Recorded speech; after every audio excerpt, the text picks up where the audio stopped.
Assalamualaikum warahmatullahi wabarakatuh.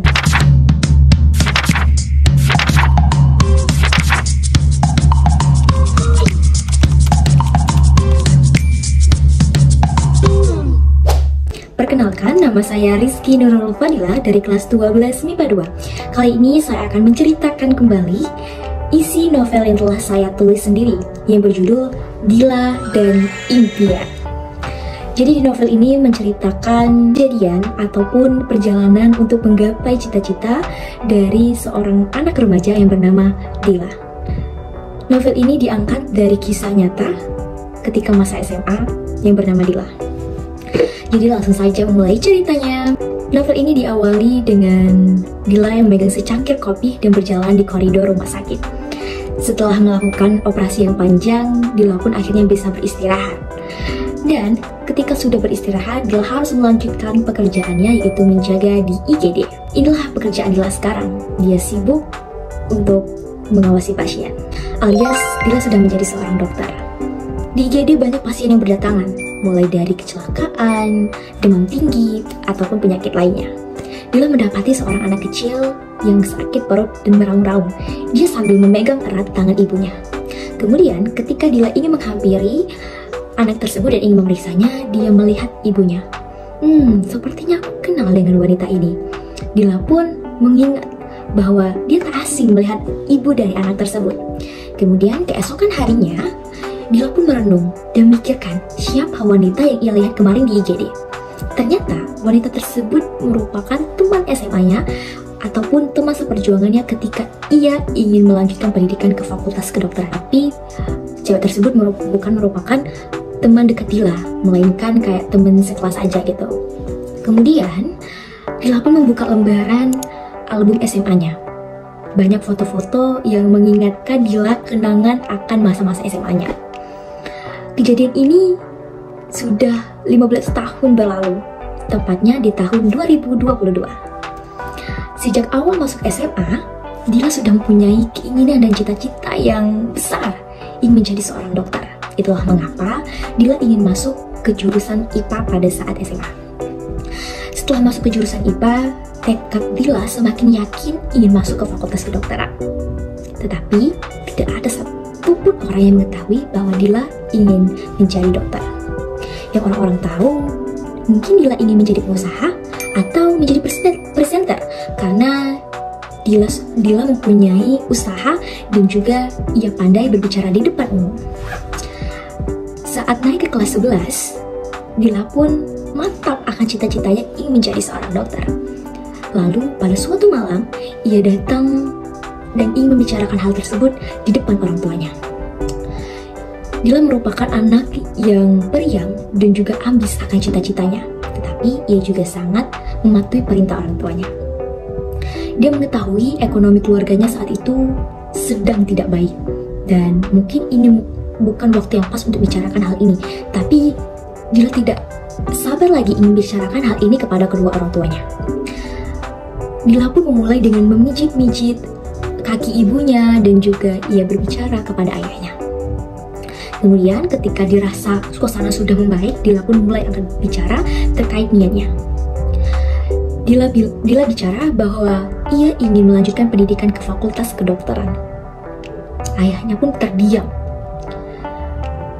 Dan Dila sudah menduga jawabannya, tapi dia tetap gugup akan jawaban ayahnya itu. Ayahnya berkata, "Nak, kamu tahu sendiri ekonomi keluarga kita sedang tidak baik. Apalagi kakak-kakakmu yang sekarang sedang kuliah dan banyak mengeluarkan biaya. Toh kamu nggak usah kuliah tinggi-tinggi karena kamu perempuan." Hal tersebut membuat hati Dila hancur dan berhenti seketika.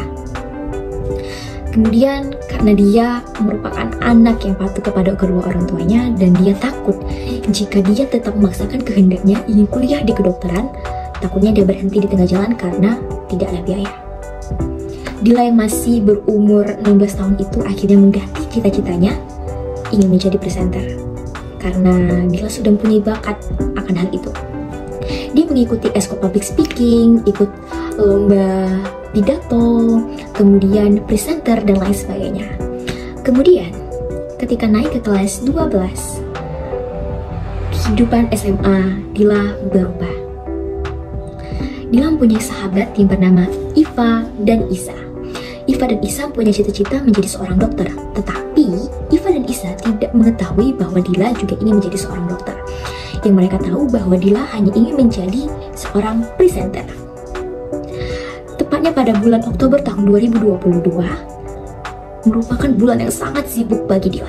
Mulai dari audiensi untuk kepala sekolah, dan juga mempersiapkan ujian akhir semester, mempersiapkan segala macam perlombaan yang harus diikuti Dila, karena Dila mempunyai target ingin memperbanyak prestasi agar ia diterima di Fakultas Kedokteran. Cita-cita itu masih ada, tetapi tidak seorang pun tahu akan cita-citanya itu. Dila pun banyak mencari informasi terkait beasiswa agar dia bisa tetap berkuliah di Fakultas Kedokteran. Pada awal November, masalah demi masalah datang. Mulai dari masalah pertemanan, Dila dijauhi sama teman-temannya karena kata teman-temannya Dila anak yang sombong dan angkuh. Tapi mungkin iya, karena Dila tidak menyadari akan hal itu.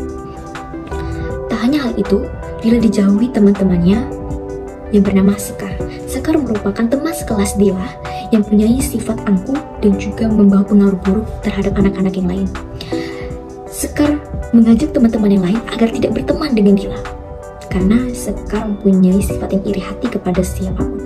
Sekar tahu bahwa Dila ingin masuk ke Fakultas Kedokteran, dan Sekar juga tahu bahwa Dila anak yang pintar.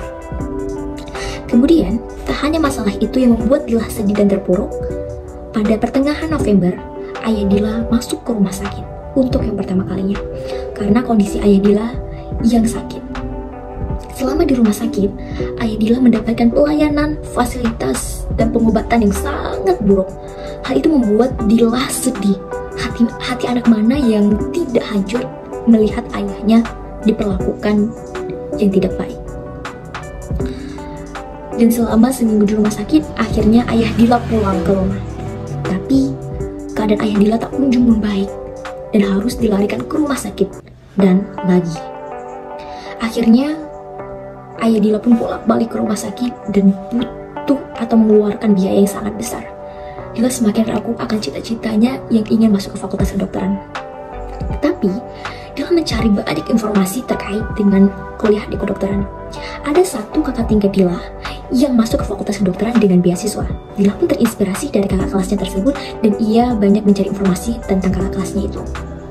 Kemudian Dila pun dirasa sangat menyesak hatinya karena masalah pertemanan dan juga masalah keluarganya. Tak hanya itu, Dila pun dikhianati oleh temannya bernama Iva dan Isa. Ternyata Iva dan Isa tidak suka jika Dila masuk ke Fakultas Kedokteran karena menambah saingan mereka.